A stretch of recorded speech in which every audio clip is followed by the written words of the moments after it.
ನಮಸ್ಕಾರ ಎಲ್ಲಾರ್ಗು. ಈಗ ಗೌರ್ಮೆಂಟ್ ಇಂದ 2 ರೇಷನ್ ಕಾರ್ಡಿನ ವಿಚಾರವಾಗಿ ಅಪ್ಡೇಟ್ ಬಂದಿದೆ.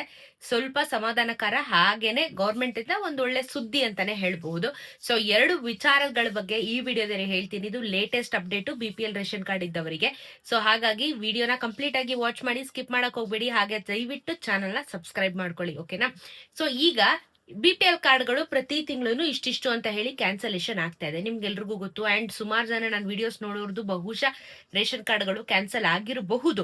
ಯಾಕಂದ್ರೆ ಎವ್ರಿ ಮಂತ್ನು ಅದನ್ನ ಅಪ್ಡೇಟ್ ಮಾಡ್ತಾ ಇದ್ದಾರೆ, ರೇಷನ್ ಡಿಪೋಗಳ ಮುಂದೆ ಅದನ್ನ ಪೇಸ್ಟ್ ಮಾಡ್ತಾ ಇದ್ದಾರೆ, ಕ್ಯಾನ್ಸಲೇಷನ್ ಆಗಿರುವಂತ ಪಟ್ಟಿಗಳನ್ನ. ಎಲ್ಲಾ ರೀತಿನೂ ವಿಚಾರಗಳು ಇದಾವೆ. ಅಂಡ್ ಈಗ ಕ್ಯಾನ್ಸಲೇಷನ್ ಆಗ್ತಾ ಇರುವಂತ ಪ್ರಕ್ರಿಯೆಯಲ್ಲಿ ಕೆಲವೊಂದಷ್ಟು ಬದಲಾವಣೆಗಳನ್ನ ಮಾಡ್ತಾ ಇದ್ದಾರೆ. ಏನು ಬದಲಾವಣೆಗಳು, ಇದರಿಂದ ಏನ್ ಹೆಲ್ಪ್ ಆಗುತ್ತೆ, ಅಥವಾ ನಮ್ಮ ರೇಷನ್ ಕಾರ್ಡು ಇವಾಗ ಕ್ಯಾನ್ಸಲೇಷನ್ ಆಗಿರುತ್ತೆ, ಕ್ಯಾನ್ಸಲೇಷನ್ ಆಗಿರೋದು ಯಾವಾಗಿಂದ ನಮ್ಗೆ ಸಿಗುತ್ತೆ, ಏನ್ ಕತೆ, ವಾಪಸ್ ಕೊಡ್ತಾರಾ ಕೊಡಲ್ವಾ, ಇದೆಲ್ಲದ್ರ ಬಗ್ಗೆನೂ ಒಂದಷ್ಟು ಕನ್ಫ್ಯೂಷನ್ಸ್ ಗಳು ಅಫ್ಕೋರ್ಸ್ ಎಲ್ಲರಿಗೂ ಇದೆ. ಸೊ ಹಾಗಾಗಿ ಈ ವಿಡಿಯೋದಲ್ಲಿ ಅದ್ರ ಬಗ್ಗೆ ನಾನು ನಿಮ್ಗೆ ತಿಳಿಸ್ಕೊಟ್ಬಿಡ್ತೀನಿ. ಏನು ಅಂತ ಹೇಳಿದ್ರೆ, ಈಗ ನಿಮ್ಗೆ ಗೊತ್ತಿರೋ ಹಾಗೆ ರೇಷನ್ ಕಾರ್ಡ್ಗಳನ್ನ ಕ್ಯಾನ್ಸಲೇಷನ್ ನ ಪ್ರತಿ ದಿನ ಮಾಡ್ತಾ ಇದಾರೆ, ಪ್ರತಿ ತಿಂಗಳು ಮಾಡ್ತಾನೆ ಇರ್ತಾರೆ. ಮಂತ್ ಎಂಡ್ ಅಲ್ಲಿ ಇಷ್ಟಿಷ್ಟು ರೇಷನ್ ಕಾರ್ಡ್ಗಳು ಕ್ಯಾನ್ಸಲೇಷನ್ ಆಗಿದೆ ಅಂತ ಹೇಳ್ಬಿಟ್ಟು ಒಂದು ಪಟ್ಟಿ ಕೂಡ ರಿಲೀಸ್ ಮಾಡ್ತಾರೆ, ಕರೆಕ್ಟ್ ಅಲ್ವಾ? ಈ ಪಟ್ಟಿಯಲ್ಲಿ ನಿಮ್ ಹೆಸರೇನಾದ್ರೂ ಇದ್ರೆ ಆಯ್ತು, ರೇಷನ್ ಕಾರ್ಡ್ ಮುಗೀತು, ನಾವು ಹೋಗಿ ಮತ್ತೆ ಅರ್ಜಿ ಸಲ್ಸೋದಿಕ್ ಆಗೋದಿಲ್ಲ ಅಂತಾನು ಬೇಜಾರಿದೆ. ಅಂಡ್ ಇದ್ರ ಜೊತೆಗೆ ಕೆಲವೊಂದಷ್ಟು ಜನ ಯಾರು ಟ್ಯಾಕ್ಸ್ ಪೇಯರ್ಗಳೇ ಅಲ್ಲ, GST ಪೇಯರ್ಗಳೇ ಅಲ್ಲ, ಇಂಥವ್ರ ಕಾರ್ಡ್ ಕೂಡ ಕ್ಯಾನ್ಸಲೇಷನ್ ಆಗ್ತಾ ಇದೆ. ನಮ್ದು GST ಪೇಯರ್ಸೇ ಅಲ್ಲ, ನಾವೇನ್ ಮಾಡ್ಬೇಕು ಅಂತ ಹೇಳಿ ತುಂಬಾ ಜನ ಆಕ್ಚುಲಿ ಕೇಳ್ತಾ ಇದ್ದೀರಾ. ಈ BPL ರೇಷನ್ ಕಾರ್ಡ್ ಕ್ಯಾನ್ಸಲ್ ಆದ್ರೆ ನಿಮ್ಗೆ ಈ ಕಡೆ ಗೃಹಲಕ್ಷ್ಮಿನೂ ಕ್ಯಾನ್ಸಲ್ ಆಗುತ್ತೆ. ಯಾಕಂದ್ರೆ ನೀವು ಟ್ಯಾಕ್ಸ್ ಪೇಯರ್ ಅಂತ ಹೇಳ್ಬಿಟ್ಟು ನಿಮ್ಮನ್ನ ಲಿಸ್ಟ್ ಇಂದ ತೆಗ್ದಿ ನಿಮ್ಮ ರೇಷನ್ ಕಾರ್ಡ್ ನ ಕ್ಯಾನ್ಸಲೇಷನ್ ಮಾಡ್ತಾ ಇದ್ದಾರೆ. ಸೊ ಈಗ ಈ GST ತೆರಿಗೆ ಯಾರ್ಯಾರೆಲ್ಲ ಕಟ್ತಾ ಇಲ್ಲ, ಯಾರೆಲ್ಲ ಟ್ಯಾಕ್ಸ್ ನ ಪೇ ಮಾಡ್ತಾ ಇಲ್ಲ, ಇಂಥವರ ರೇಷನ್ ಕಾರ್ಡ್ಗಳು ಸುಮ್ನೆ ಅಮಾಯಕವಾಗಿ ಕ್ಯಾನ್ಸಲ್ ಆಗಿದೆ, ಕರೆಕ್ಟ್ ಅಲ್ವಾ? ಇಂಥವ್ರಿಗೆ ಈಗ ಒಂದು ಸೊಲ್ಯೂಷನ್ ಬಂದಿದೆ. ಏನ್ ಈ ಸೊಲ್ಯೂಷನ್, ಏನ್ ಮಾಡಿದ್ರೆ ನಮ್ಮ ರೇಷನ್ ಕಾರ್ಡ್ ವಾಪಸ್ ಸಿಗುತ್ತೆ ಅಂತ ನೀವು ಕೇಳಬಹುದು. ಈಗ ಅಷ್ಟೇ KH ಮುನಿಯಪ್ಪ ಅವರು ಒಂದಷ್ಟು ವಿಚಾರಗಳ ಬಗ್ಗೆ ಮಾತಾಡಿದ್ದಾರೆ. ಏನು ಅಂತ ಅಂದ್ರೆ, ಈಗ ನಾವು ಟ್ಯಾಕ್ಸ್ ಪೇಯರ್ ಅಲ್ಲ. ಫಾರ್ ಎಕ್ಸಾಂಪಲ್ ನೋಡೋಣ, ಇಷ್ಟು ವರ್ಷದಿಂದ ಟ್ಯಾಕ್ಸ್ ಕಟ್ಕೋತಾ ಬಂದಿದ್ದೀನಿ ನಾನು, ಸೊ ಹಾಗಾಗಿ ನಾನು ಟ್ಯಾಕ್ಸ್ ಪೇಯರ್ ಅಂತ ಕನ್ಸಿಡರ್ ಆಗ್ತೀನಿ. ಜೊತೆಗೆ ನಮ್ಮ ಮನೆಯಲ್ಲಿ ನಮ್ಮ ಫಾದರು ಟ್ಯಾಕ್ಸ್ ಪೇಯರು, ಟ್ಯಾಕ್ಸ್ ಕಟ್ತಾ ಇದಾರೆ. ಸೊ ನಮ್ಮ ಮನೆಗೆ ನಾವು ಗೃಹಲಕ್ಷ್ಮಿಗೆ ನಾವು ಅರ್ಜಿ ಹಾಕ್ಲಿಕ್ಕೆ ಅಥವಾ ಹರ್ರೇ ಅಲ್ಲ, ಬಿಕಾಸ್ ನಾವು ಟ್ಯಾಕ್ಸ್ ಪೇಯರು.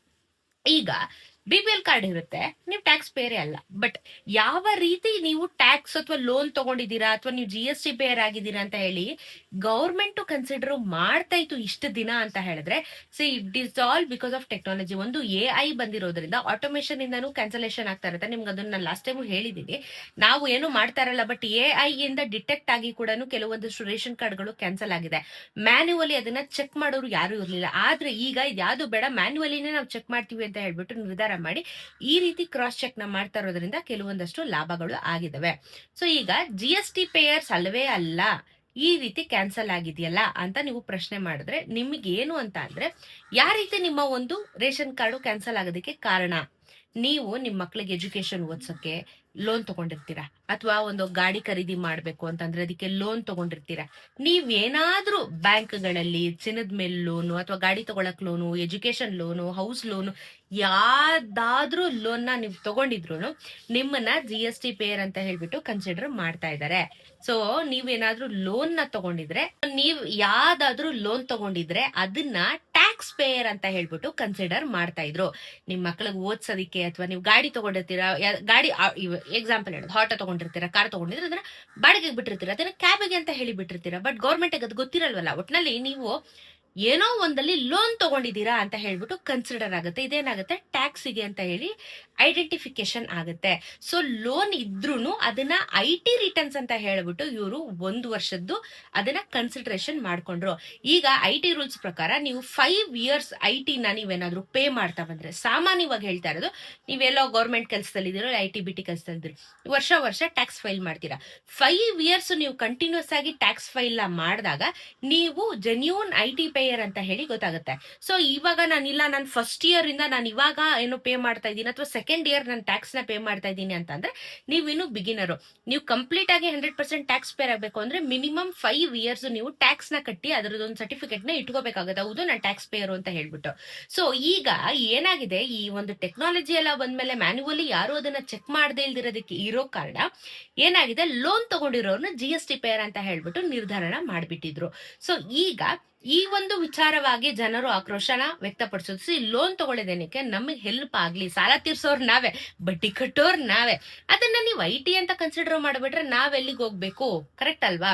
ಜನಸಾಮಾನ್ಯರಿಗೆ ತೊಂದರೆ ಆಗುತ್ತೆ ನೋಡಿ. ಇವಾಗೇನೋ ನೀವು 10 ಲಕ್ಷ ಲೋನ್ ತಗೊಂಡಿದ್ದೀರಾ, 15 ಲಕ್ಷ ತಗೊಂಡಿದ್ದೀರಾ ಅಂತಂದ್ರೆ ಓಕೆ ಅಪ್ಪ, ನೀವು ಟ್ಯಾಕ್ಸ್ ಪೇಯರ್ ಅಂತ ಕನ್ಸಿಡರ್ ಮಾಡಿ. 1 ಲಕ್ಷ 2 ಲಕ್ಷ ಮ್ಯಾಕ್ಸಿಮಮ್ 5 ಲಕ್ಷದವರೆಗೂ ಸಾಲ ತಗೊಂಡಿದ್ರೆ ಮಿಡಲ್ ಕ್ಲಾಸ್ ಅವರು ಅದನ್ನ ಟ್ಯಾಕ್ಸ್ ಪೇಯರ್ ಅಂತ ಕನ್ಸಿಡರ್ ಮಾಡ್ಬಿಟ್ರೆ ಇಟ್ ಇಸ್ ವೆರಿ ರಾಂಗ್ ಅಂತ ಹೇಳಿ ಜನ ಧ್ವನಿ ಎತ್ತದಾಗ ಈಗ ಇದಕ್ಕೆ ಒಂದು ಸೊಲ್ಯೂಷನ್ ನ ಕೊಟ್ಟಿದ್ದಾರೆ. ಇದನ್ನ ಮುನಿಯಪ್ಪ ಅವರು ಎಲ್ಲಾ ತಹಸೀಲ್ದಾರ್ ಆಫೀಸ್ಗಳಿಗೂ ಇದನ್ನ ಎಲ್ಲರಿಗೂ ಹೇಳಿದ್ದಾರೆ ಇನ್ ಡೀಟೇಲ್ ಆಗಿ.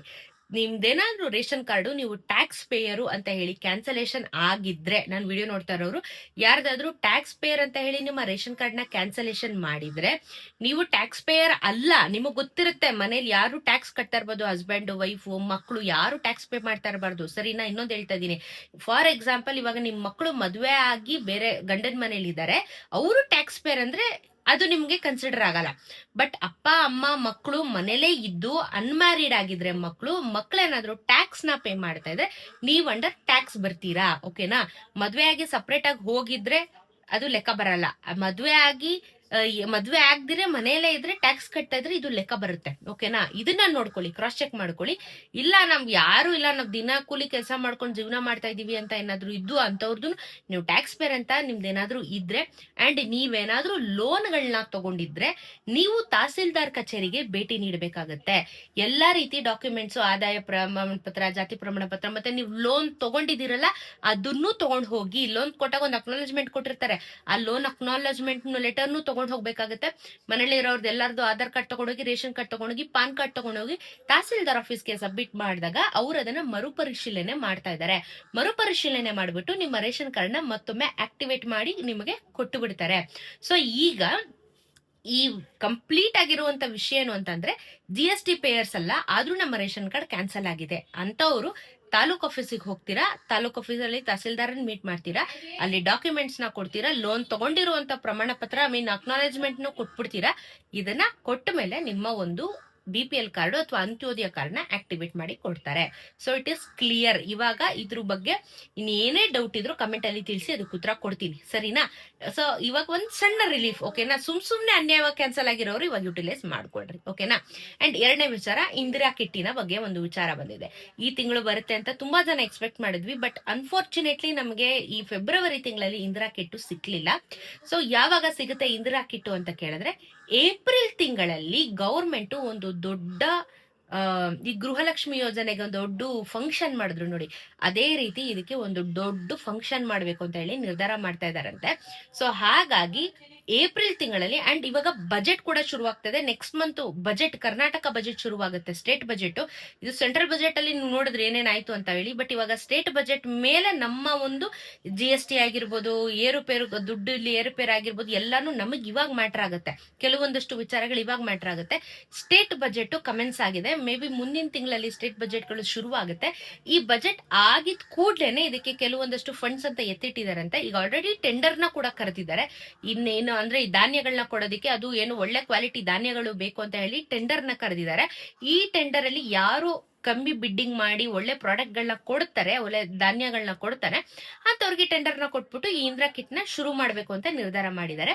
ಸೊ ಈ ಟೆಂಡರ್ ಪ್ರೊಸೆಸ್ ನಡೀತಾ ಇದೆ. ಜೊತೆಗೆ ಈ ಬಜೆಟ್ ಆಗಿದ ಕೂಡ್ಲೇನೆ ಏಪ್ರಿಲ್ ತಿಂಗಳಲ್ಲಿ ಬಹುಶೇಕಡ ನಮ್ಗೆ ಇಂದಿರಾ ಕಿಟ್ ಸಿಗುವಂತ ಚಾನ್ಸಸ್ ಇದೆ. ದೊಡ್ಡ ಮಟ್ಟದಲ್ಲಿ ಒಂದು ಫಂಕ್ಷನ್ ನಡೀತಾ, ಅಲ್ಲಿ ಇಂದಿರಾ ಕಿಟ್ ವಿತರಣೆ ಪ್ರಾರಂಭ ಮಾಡಿ ಅಲ್ಲಿಂದ ನಿಮ್ಗೆ ತಿಂಗಳ ಇಂದಿರಾ ಕಿಟ್ ಸಿಗುತ್ತೆ. ಸೊ ಇದಕ್ಕೆ ಅಕ್ಕಿ 5 kg ಅಕ್ಕಿ ಏನು ಸೆಂಟ್ರಲ್ ಗೌರ್ಮೆಂಟ್ ಕೊಡ್ತಾ ಇದೆ, ಆ 5 kg ಅಕ್ಕಿ ನಿಮಗ್ ಸಿಗುತ್ತೆ. ಇದ್ರ ಜೊತೆಗೆ 5 kg ನಮ್ಮ ಕರ್ನಾಟಕದಲ್ಲಿ ಅಕ್ಕಿ ಏನ್ ಕೊಡ್ತಾ ಇದ್ರು ಆ ಅಕ್ಕಿ ಇನ್ನು ಮೇಲಿಂದ ಸಿಗೋದಿಲ್ಲ, ಅದರ ಬದಲಾಗಿ ಇಂದಿರಾ ಕಿಟ್ ಸಿಗ್ತಾ ಇದೆ. ಏನ್ 10 kg ಅಕ್ಕಿ ಬರ್ತಿತ್ತು ಅದು ಸಿಗಲ್ಲ, 5 kg ಅಕ್ಕಿ ಜೊತೆಗೆ ಈ ಒಂದು ಇಂದಿರಾ ಕಿಟ್ಟು ಸಿಗುತ್ತೆ ಇನ್ನು ಮುಂದಕ್ಕೆ ನಿಮ್ಗೆ. ಬಹುಶಃ ಏಪ್ರಿಲ್ ಇಂದ ಸಿಗುತ್ತೆ. ಓಕೆನಾ? ದೊಡ್ಡ ಮಟ್ಟದಲ್ಲಿ ಫಂಕ್ಷನ್ ಏನೋ ಮಾಡ್ತಾರಂತೆ. ಸೊ ಇವಾಗ ಇಂದಿರಾ ಕಿಟ್ ಬಗ್ಗೆ ಇದು ಒಂದು ಅಪ್ಡೇಟ್. ಸೊ ಟೋಟಲಿ ಈ ವಿಡಿಯೋದಲ್ಲಿ ನಿಮ್ಗೆ 2 ವಿಚಾರನ ನಾನು ಕ್ಲಿಯರ್ ಆಗಿ ಹೇಳಿದ್ದೀನಿ. ಒಂದು, ಟ್ಯಾಕ್ಸ್ ಪೇಯರ್ ಅಂತ ಹೇಳಿ ನಿಮ್ಮ ರೇಷನ್ ಕಾರ್ಡ್ ಕ್ಯಾನ್ಸಲ್ ಆಗಿದ್ರೆ ಏನ್ ಮಾಡ್ಬೇಕು, ಎರಡನೇದು ಇಂದಿರಾ ಕಿಟ್ ಯಾವಾಗ ವಿತರಣೆ ಶುರುವಾಗುತ್ತೆ. ಸೊ ಇದೆರಡು ವಿಚಾರಗಳನ್ನ ಕ್ಲಿಯರ್ ಆಗಿ ಅರ್ಥ ಮಾಡಿಸಿದೀನಿ ಅಂತ ಅನ್ಕೋತೀನಿ. ಏನೇ ಡೌಟ್ ಇದ್ರು ಕಮೆಂಟ್ ಸೆಕ್ಷನ್ ನಿಮ್ದೇನೆ, ಕಮೆಂಟ್ ಹಾಕಿ ಅದಕ್ಕೆ ಉತ್ತರ ಕೊಡುವಂತ ಪ್ರಯತ್ನ ಖಂಡಿತ ಮಾಡ್ತೀನಿ. ನಿಮ್ಮೆಲ್ಲರ ಡೌಟ್ ನ ಕೂಡ ಕ್ಲಿಯರ್ ಮಾಡ್ತೀನಿ. ಚಾನೆಲ್ ಸಬ್ಸ್ಕ್ರೈಬ್ ಮಾಡ್ಕೊಳ್ಳಿ. ಸಿಗ್ತಾರಣ ಮತ್ತೊಂದಷ್ಟು ಇದೇ ರೀತಿ ಇನ್ಫಾರ್ಮೇಟಿವ್ ವಿಡಿಯೋ. ನಮಸ್ಕಾರ.